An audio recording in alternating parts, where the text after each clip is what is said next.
tu es connecté à cette énergie, je vais te demander de me dire qu'est-ce que tu ressens? Qu'est-ce que l'amour?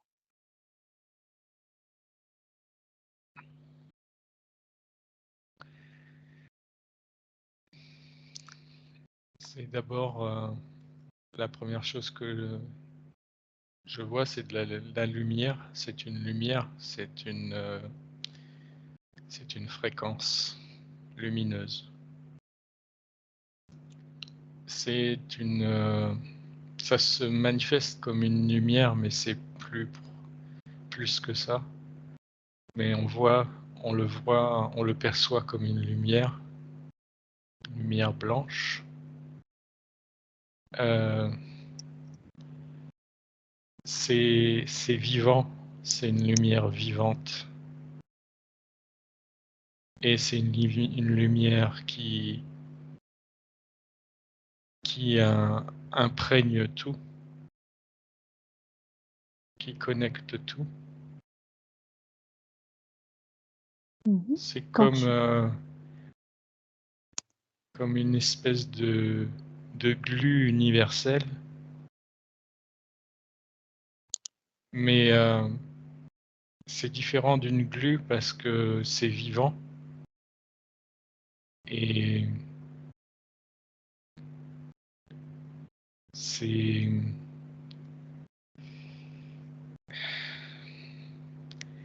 c'est comme c'est comme une graine de taille infinie. Mmh. C'est comme une graine, c'est une particule d'amour et Et là, c'est une particule d'amour, mais de taille infinie, qui inclut tout à l'intérieur. OK, quand tu dis que ça inclut tout, ça inclut tous les plans, ça inclut, Tous les plans, ouais, tout ce qui est manifesté et ce qui n'est pas manifesté. C'est l'absolue totalité. d'accord. Est-ce que tu peux te connecter à elle télépathiquement? Est-ce que tu en as Télé Télépathiquement, l'autorisation? Mmh. je peux me connecter à en fait une partie d'elle parce que euh, c'est tellement grand Ouais, que il y a plein de, ch- de parties d'elle qui ne sont pas associées à la télépathie. Il n'y a qu'une partie qui est connectée potentiellement à la télépathie. ouais, est-ce que Cette partie-là que je peux me connecter, oui. ouais, elle est d'accord pour échanger avec nous? Oui. Mmh, OK. Tout à l'heure, tu disais que c'était un petit peu comme une graine. Est-ce que tu peux lui demander si, si justement dans une graine, il y a un petit peu toutes les manifestations, en fait, d'elle-même? Sur terre ou peut-être ailleurs? Je sais pas si tu comprends ce que je veux dire? Il y a pas toutes les manifestations d'elle, mais il y a une connexion à toutes ces manifestations. Il y a une connexion à elle. C'est comme un fragment, une, euh, une fractale d'elle, une D'accord. représentation partielle et infiniment petite, ce qui la symbolise. Est-ce que ça lui convient ça comme prénom, l'amour, ou est-ce que, elle a d'autres noms? Est-ce que ça a d'autres noms? Dit qu'en fait, ce qui compte, c'est, c'est ce qu'elle est, pas comment on peut l'appeler. Ce qui compte, Mmh. c'est ce qu'elle représente, mais là, nous, les êtres humains, on a besoin de mettre des mots sur les choses, et c'est pas très important en fait. Euh, on pourrait se contenter du concept qu'il y a derrière, sans utiliser de mots, et ça serait presque plus juste en fait. Parce que les mots, ça limite beaucoup, hein, ça réduit énormément, ça plaque les choses de façon très déterministe et très, très carrée, très réductionniste. Mmh. Alors que là, il s'agit de quelque chose de mouvant, de dynamique, de vivant, de fluctuant. Et, et ça pourrait même pas être bien représenté avec un mot si on prenait comme une photographie, entre guillemets, à un Mmh. moment donné de ce qu'elle est. Parce que c'est vraiment, Ça bouge? c'est un être, c'est la vie. C'est la vie avec un grand V, c'est-à-dire c'est la vie absolue, c'est la vie universelle. Mmh. Est-ce qu'on pourrait l'appeler comme, la source ou Dieu aussi? C'est pareil, c'est tous ces termes-là, en fait, c'est jamais suffisant. C'est, c'est, c'est chaque terme va permettre d'associer des aspects d'elle euh, en plus par rapport à un autre terme. Et si on les prend tous ensemble, ça reste encore très très limitatif. Mais bon, pour le cerveau humain, pour simplifier, euh, elle dit que c'est ok d'utiliser un mot, mais c'est vrai qu'elle préfère que ce soit plus à un niveau conceptuel, et pas seulement conceptuel, émotionnel aussi, et énergétique. Enfin, en fait, c'est impossible de la mettre en boîte, c'est ça qu'elle est en train de dire. OK. Donc c'est quelque chose finalement qui a pas de limite. On pourrait même pas parler d'une entité, d'un Non, tout. ça Enfin non, sera encore ouais. entité, ça sera encore limitatif. Mmh. C'est pour ça que ça dépasse la capacité de conception du cerveau humain. C'est c'est c'est trop absolu pour le cerveau humain, qui a besoin de mettre des limites, des bordures, des boîtes, des catégorisations, des restrictions. Avec le langage humain est restrictif par nature, pour justement que le cerveau humain puisse comprendre, parce qu'il est limité. Et donc, tout ce que le cerveau humain est capable de produire, de conceptualiser, c'est forcément par nature limitatif, parce que l'outil lui-même, il est limité. Mmh. Et il est facile de se connecter, par exemple, à cette énergie? Ça, c'est possible de se connecter, de la ressentir dans son Oui, intégralité, ça? oui, c'est ça, c'est en fait euh, tout ce qui est vivant, tout ce qui est manifesté est connecté à ça, entre guillemets. Avec ça, je dis ça pour pas donner un mot précis. Mmh. Mmh. Oui, c'est comme ça que j'ai aussi envie de l'appeler parce qu'en fait, il y a pas vraiment de mots, hein, donc est-ce que tu peux lui demander si, il y a un début ou une fin de de ça? un début ou une fin sur une échelle temporelle? Non, pas sur une échelle temporelle, non, dans toutes les dimensions en fait.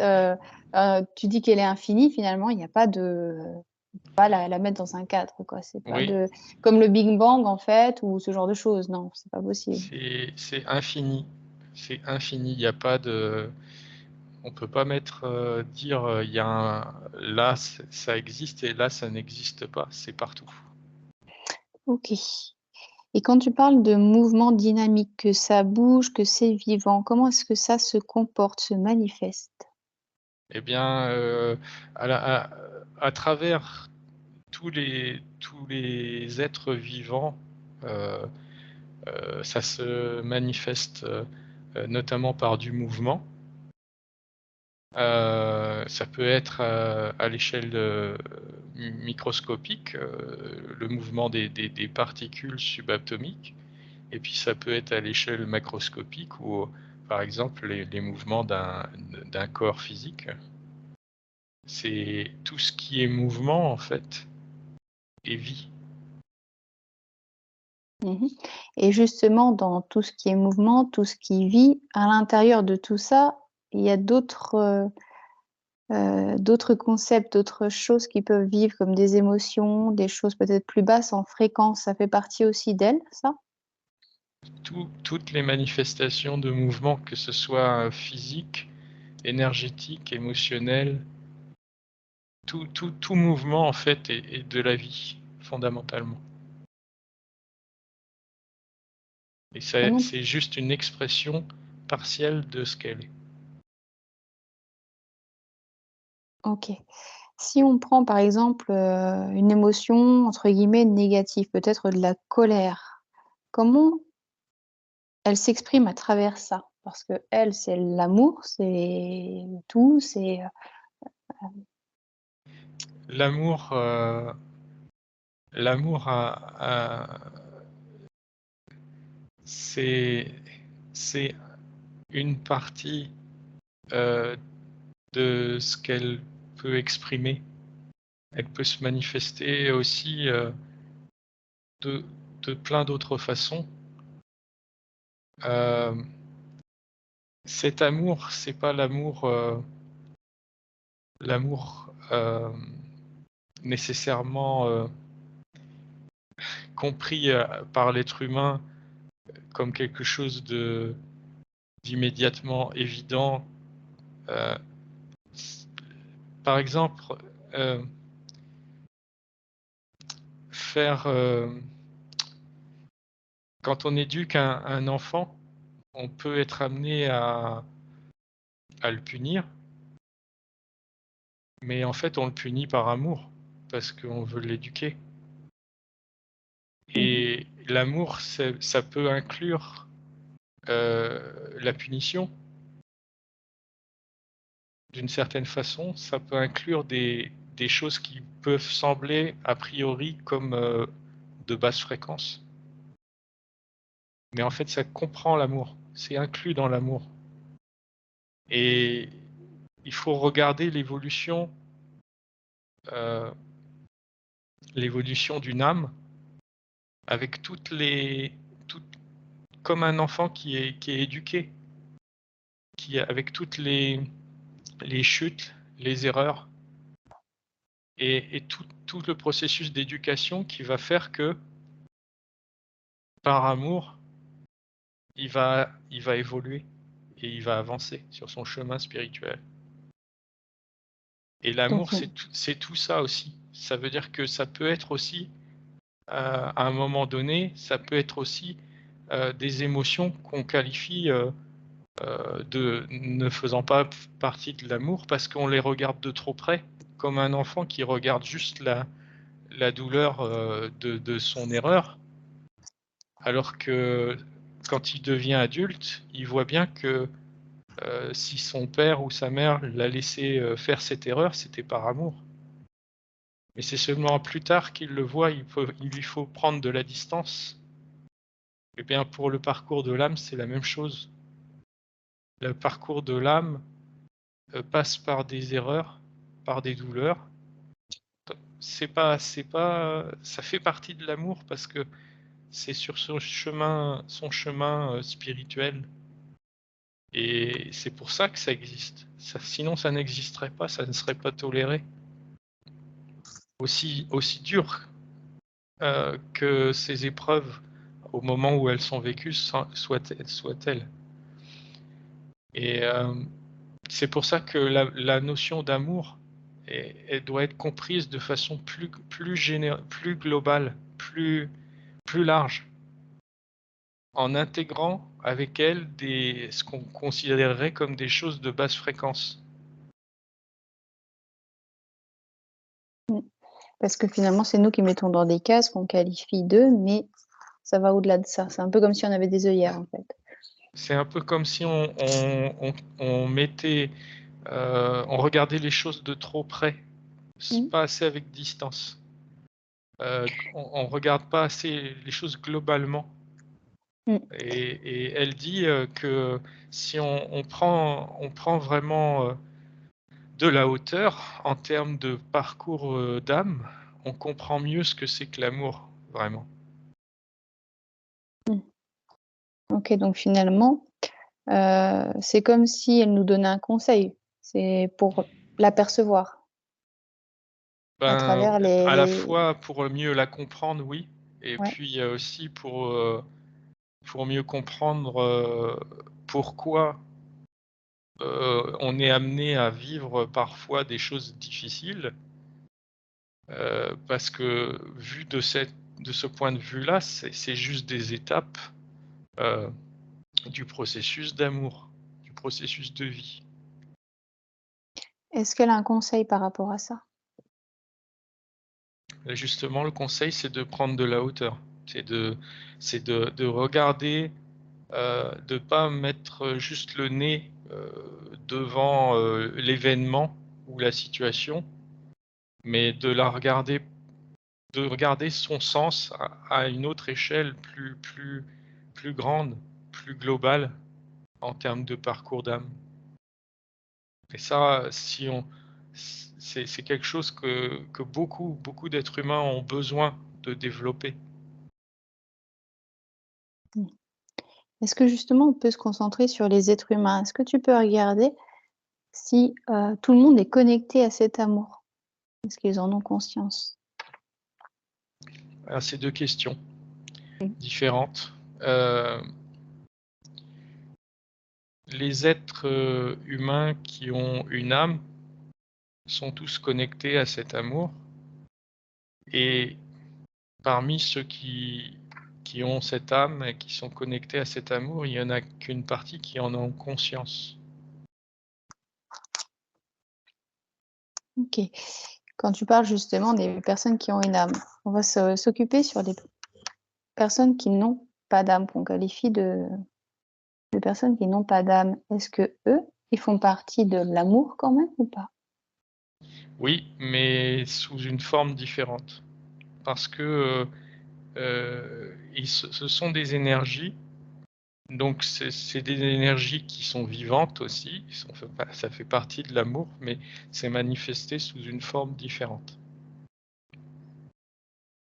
OK, et eux, ils n'ont pas spécialement de conscience, donc ils peuvent pas savoir s'ils sont reliés à cet amour ou non? Ils sont Oui, c'est comme s'ils n'avaient pas vraiment de conscience. En tout cas, pas le même niveau de conscience qu'un être, avec une âme. OK. Bon là, on dévie un petit peu du du sujet. Donc finalement, au niveau de l'amour, si tu devais donner une définition spirituelle de l'amour, c'est un peu le tout. C'est la source, c'est ce qui est mouvement, c'est ce qui évolue, c'est ce qui est C'est ce qui englobe tout. mmh. Est-ce qu'on peut se concentrer sur le concept humain maintenant de l'amour? Oui. Regarder les différentes conceptions que l'humanité a de l'amour. Alors, il y a beaucoup d'évolutions, actuellement par rapport à ça, puisque beaucoup d'êtres humains, s'ouvre sur le plan spirituel et découvre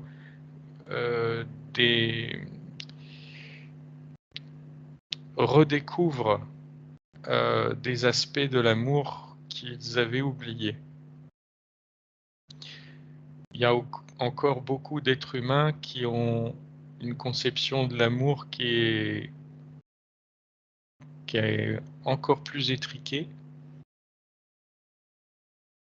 parce que de toute façon elle est étriquée, mais au niveau de l'être humain, pour la raison que j'ai expliquée tout à l'heure, c'est que le cerveau humain est limité. Mais c'est encore plus étriqué pour cette conception de l'amour pour ceux qui n'ont pas d'éveil spirituel. Mmh. Donc là, plus en fait la conception est étriquée, plus elle est associée au chakra inférieur. Plus ça descend vers le chakra racine. Et tout ce qui est D'accord. associé à voilà, la sexualité, la survie, ces choses-là. Mmh. Tout ce qui est lié finalement aux certaines distorsions humaines. Bah, ça peut provoquer Quand des c'est dans distorsions dans l'excès, le ouais. sens que c'est pas équilibré avec, les autres aspects de l'être, qui correspondent à des chakras plus élevés. Mmh. D'accord, et pour ces personnes-là, si on devait donner une définition de l'amour pour eux, c'est quoi? Ben, pour eux, ça renvoie à la notion de survie et de sexualité pour simplifier, de plaisir, basique. Hem, c'est, la survie, c'est la reproduction, Ouais. et puis, le plaisir, sexuel. Ça se limite à ce genre de considération. Ça va pas beaucoup plus loin, c'est au niveau, animal, essentiellement. OK,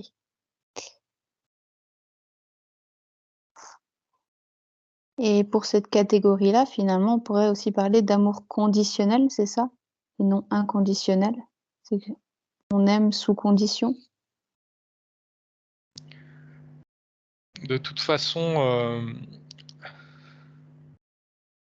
l'amour, inconditionnel, il est difficile à percevoir par l'être humain parce que il est c'est sur une échelle. C'est sur une échelle de moins inconditionnel à plus inconditionnel, mais de façon absolue, c'est inaccessible, à l'être humain, encore une fois pour, les Mmh. raisons qu'il est limité mentalement, dans ses conceptions de l'amour. Mais il y a des êtres qui ont un amour plus pur, plus global, plus, hem, plus proche de l'amour, inconditionnel que d'autres. Et c'est lié à la spiritualité, c'est ça? C'est fortement lié à la spiritualité, à l'éveil spirituel et à l'activation et la purification des chakras supérieurs. Mmh. Est-ce qu'il faut aussi faire des nettoyages dans les chakras inférieurs peut-être pour se débarrasser de certaines choses? C'est plus C'est bien entendu, nécessaire, il n'y a pas de chakra à laisser de côté.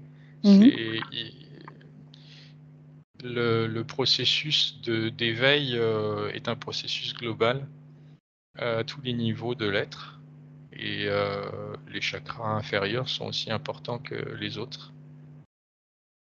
Mmh. Donc prenons le cas finalement d'un humain qui arrive ici, qui s'incarne et qui possède un ego. Un ego, peut-être même aussi des blessures, des choses comme ça. S'il s'il vit une forme d'éveil, il peut tout doucement, alors je dirais pas se détacher de l'ego parce que ça, je pense que c'est impossible, hem, mais du moins, se délester un peu de tout ça pour ressentir davantage l'amour et se rapprocher de l'amour inconditionnel. C'est ça que tu essayes de traduire, si j'ai bien On compris? peut dire ça, oui, on peut dire ça. Ouais. C'est un processus, d'éveil, sur le chemin spirituel, qui va vers, dans la direction de l'amour, inconditionnel. Est-ce que c'est ce qu'on est venu expérimenter sur Terre ou ça en fait partie ou c'est autre chose? Ça fait partie du processus, c'est pas forcément la seule motivation, mais ça fait partie de toute façon du processus d'évolution de l'âme, à travers chaque expérience qu'elle se donne à faire, à vivre. Parce que finalement et tu pardon. et après elle peut se donner des missions supplémentaires en parallèle de ça. Mais le simple fait qu'elle expérimente, notamment dans la matière, par l'incarnation, elle est déjà dans un processus d'évolution spirituelle, d'évolution de l'âme par son simple fait d'expérimenter dans la matière. Donc ça déjà elle le fait, et puis à côté de ça, elle peut se donner des missions, d'autres missions, s qui peuvent être très variables d'un être à un autre, hein. D'accord. Tout à l'heure, tu expliquais qu'on était finalement un peu tous et tout, hein, des fragments de cet amour, de cet, ouais, amour universel et on n'a pas spécialement conscience d'y être. C'est l'éveil qui permet ça, hein, si j'ai bien compris. On en prend plus conscience au fur et à mesure qu'on monte vibratoirement. Heu, c'est comme si on se mettait de plus en plus en syntonie ou hem, en harmonie avec,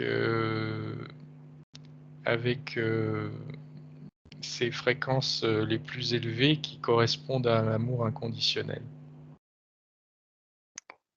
D'accord.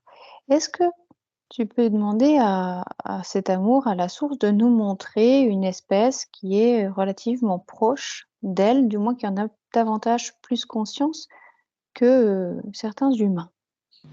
Elle dit que c'est facile parce qu'il y a vraiment beaucoup, de chemin, hein, entre, la condition humaine moyenne et puis, les états les plus avancés sur le plan, spirituel. Elle dit que du coup, il y a tellement de choix que ça serait mieux si la question était plus précise, parce que sinon elle peut dire un peu, plein de Mmh. choses, quoi. Vraiment beaucoup de choses.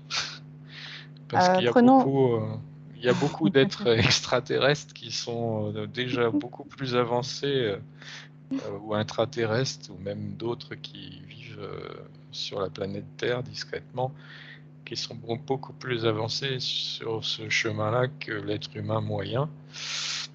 Et à l'intérieur même de l'humanité, des êtres, incarnés, humains qui sont beaucoup plus avancés que d'autres.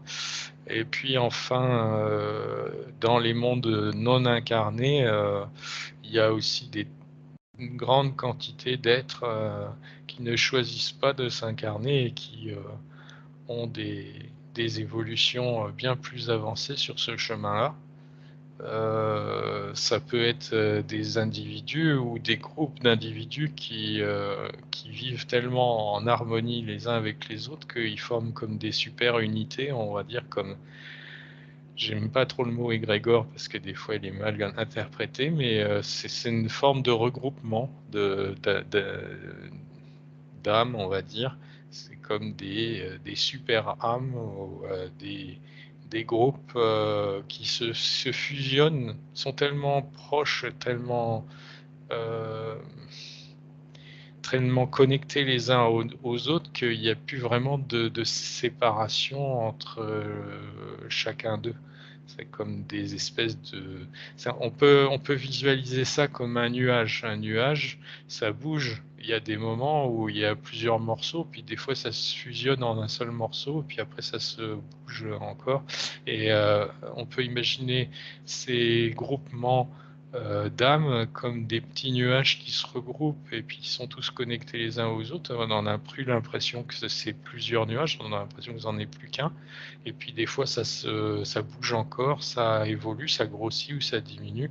C'est tout le temps en perpétuel mouvement, mais la notion d'individualité de l'âme, elle devient floue par moment, parce que ça peut être des amalgames de plusieurs âmes par moment, et donc il y a des êtres qui vivent dans ces états-là qui sont bien plus avancés sur le chemin de l'âme, d'évolution spirituelle que l'être humain moyen.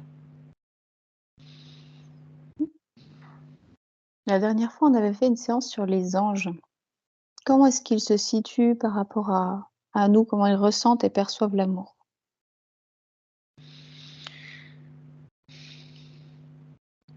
Ils ont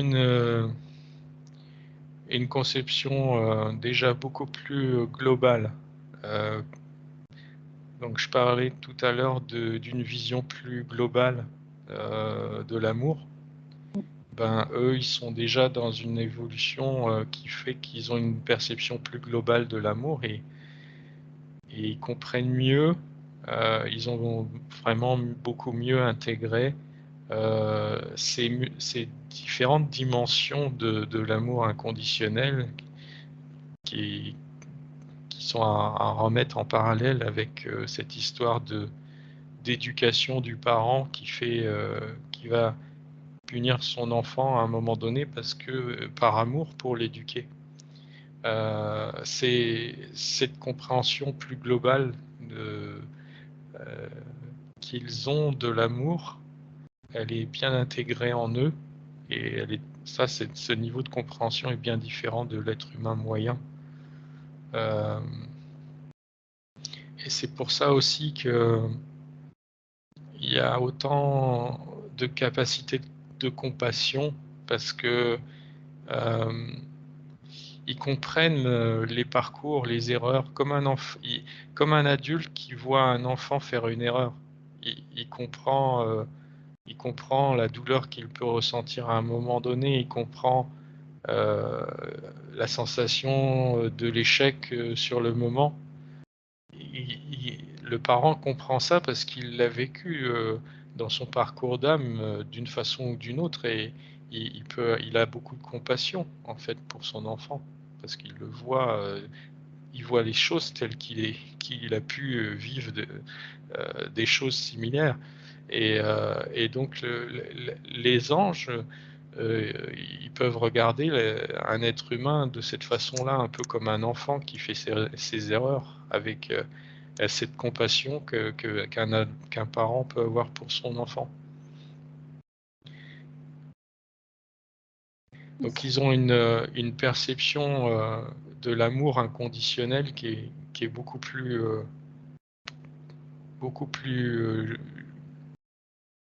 elle n'est pas absolue non plus, mais elle est déjà beaucoup plus globale que ce que l'être humain est capable de comprendre de l'amour inconditionnel. D'accord. Donc finalement, ces anges-là sont aussi des fragments de la source, de l'amour, qu'ils ont une certaine forme de compréhension de tout ça. Oui, ils sont plus avancés sur ce chemin de compréhension, sur leur parcours d'âme. Ils sont moins individualisés. Ils sont plus, ils ont un fonctionnement plus de connecté, un peu comme c'est ce que j'ai expliqué pour les nuages. Là. Ils ont un fonctionnement moins, comment dire, même s'il en reste encore un niveau d'individualité, il est moins démarqué moi par aussi, rapport oui. aux autres. Ils ont plus un état de vie fusionnel que l'être humain moyen, qui est vraiment très très individualisé et très dissocié des autres humains, même si ça reste néanmoins une illusion du mental. Mmh. Moi, j'ai une question par rapport à eux, justement, parce que tu parles, de ce lien parent-enfant. Certains anges, sont parfois, ben, ont déjà été incarnés, d'autres non. Comment les anges qui ne sont pas incarnés peuvent avoir ce niveau de compréhension? Déjà parce que ils peuvent accéder aux expériences d'êtres humains, on appelle ça les annales akashiques ou peu importe la façon dont on l'appelle, ce sont des expériences de vie qui ont été faites par certaines âmes qui sont accessibles. Ce sont des mémoires qui sont gravées et accessibles dans l'éther. Et ces êtres angéliques n'ont pas forcément besoin de vivre l'incarnation elle-même pour avoir la compréhension de ce type d'expérience. D'accord, et ça, c'est libre comme information? Ils ont la capacité de le faire, entre guillemets «sans autorisation»? C'est pas exactement ça. C'est en fait, ils le font quand c'est juste sur le plan spirituel. Mmh. Et ça ne peut être accessible que si c'est juste, parce que si c'est pas juste, ils sont pas dans un état vibratoire qui lui permet d'accéder à ces informations. D'accord, je comprends mieux. OK. Est-ce qu'on peut se concentrer maintenant sur le règne végétal? Savoir comment ce règne-là perçoit l'amour? Comment il le ressent?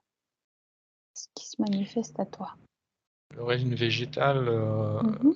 ressent beaucoup l'amour sur le plan énergétique, avec la planète sur laquelle ils vivent.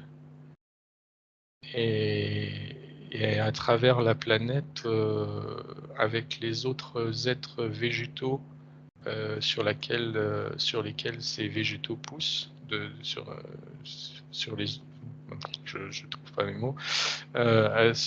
Le fait que tous les végétaux d'une planète soient connectés à la planète sur laquelle ils poussent fait que tous les végétaux sont énergétiquement connectés les uns aux autres.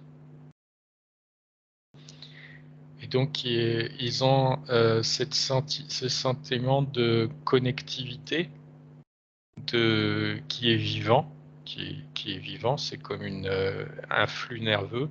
Pourrait presque faire l'analogie entre les neurones d'un cerveau et les plantes sur une planète. C'est-à-dire que, et les axones ou les dendrites, enfin les connexions, ça serait la planète sur laquelle poussent tous ces végétaux, qui connectent toutes les plantes les unes aux autres. Et donc il y a une forme d'amour sur le plan énergétique, c'est des échanges énergétiques. Euh, donc ça se passe pas l'être humain, il utilise beaucoup le mode verbal et le mental pour exprimer l'amour, l'émotionnel aussi. Pour les plantes, ça va être plus sur le plan énergétique que l'amour va s'exprimer. D'accord, et tu dis que c'est différent d'une planète à une autre? C'est possible ça? Alors, ben, le principe lui-même n'est pas vraiment différent d'une planète à une autre, mais bien sûr, d'une planète à une autre, il n'y a pas exactement les mêmes énergies parce que la planète n'est pas dans le même niveau énergétique. Et puis D'accord. les variétés de plantes sont différentes, donc elles n'ont pas exactement la même structure énergétique, mais le principe d'échange énergétique entre les plantes sur une même planète reste essentiellement le même. D'accord, très bien. Est-ce que tu peux maintenant te concentrer sur une planète ou les différentes planètes qui peuvent exister et savoir comment elles ressentent l'amour? Comment ça se manifeste pour elles?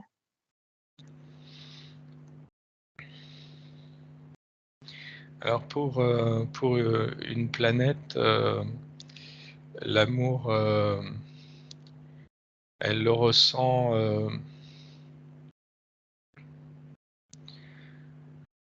elle le ressent par sa connexion aux autres planètes et aux autres et aux étoiles. Euh, il y a une connexion privilégiée avec l'étoile autour de laquelle elle tourne. C'est comme un espèce de gros axone, ou une grosse connexion neuronale avec l'étoile principale autour de laquelle elle tourne. À travers cette connexion, elle est connectée aux autres planètes du système solaire, si on prend le système solaire, le système stellaire, voilà. Et puis ben, ces étoiles, elles sont connectées entre elles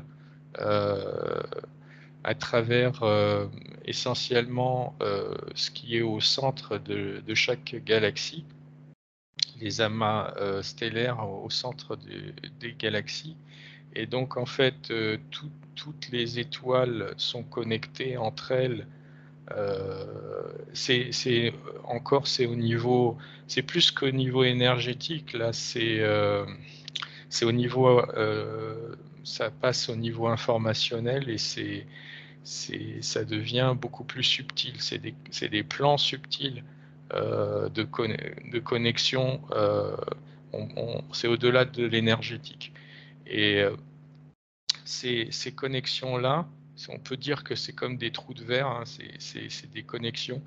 Et donc c'est le même principe à toutes les échelles, c'est-à-dire que à l'échelle d'un système stellaire, les planètes vont être connectées entre elles à travers ce qui est au centre du système stellaire, c'est-à-dire l'étoile. Et puis dans une galaxie, les systèmes stellaires vont être connectés entre eux à travers le centre galactique. Et puis la même chose se reproduit à une échelle encore plus grande dans les amas galactiques.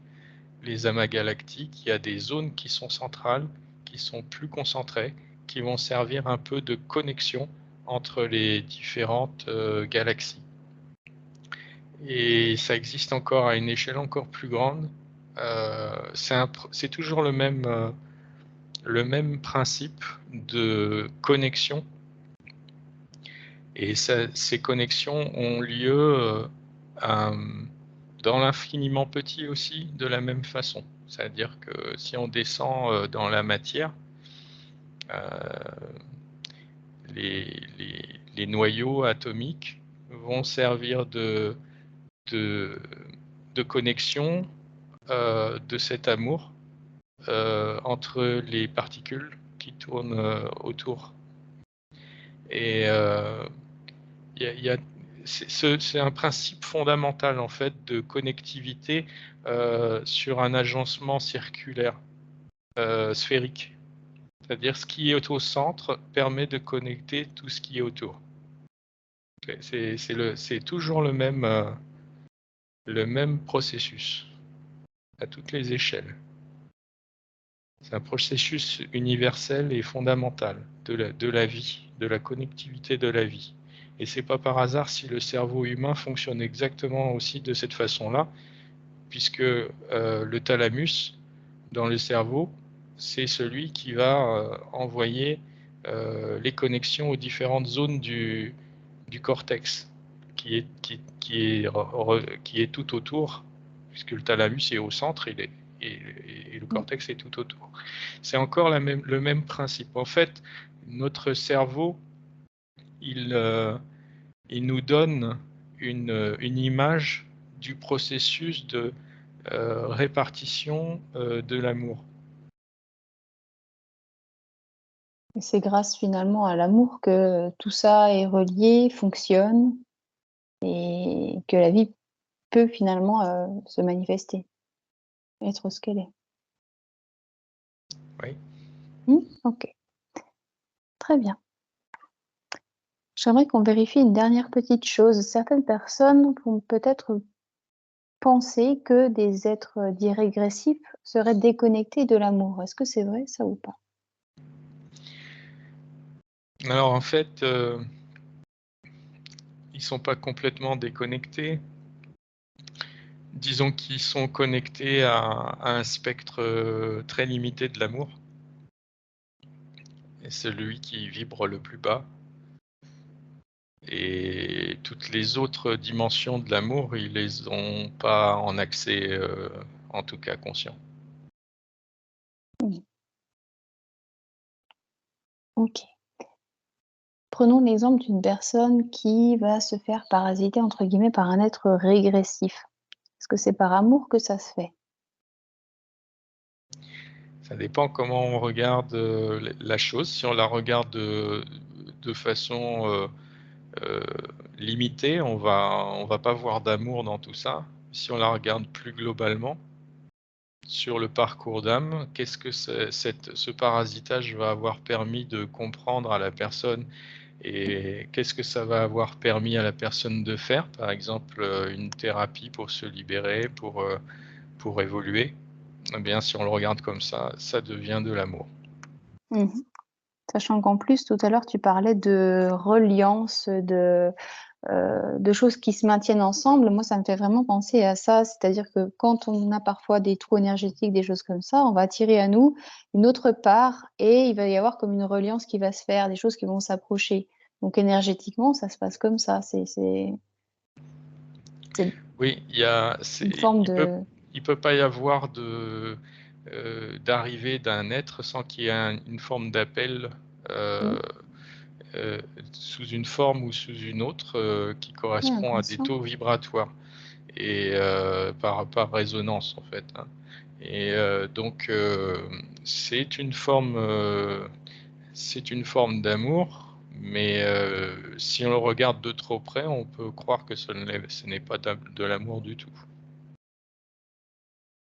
OK, très bien. Est-ce que tu peux demander à cette part de l'amour qui nous répond depuis le début, si elle a quelque chose d'autre à rajouter sur le sujet?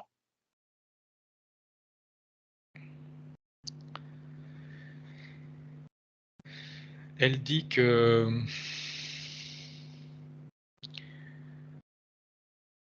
il faut qu'on accepte, de ne pas pouvoir tout comprendre. Parce que notre cerveau, il est vraiment, il est vraiment limité par rapport à ça.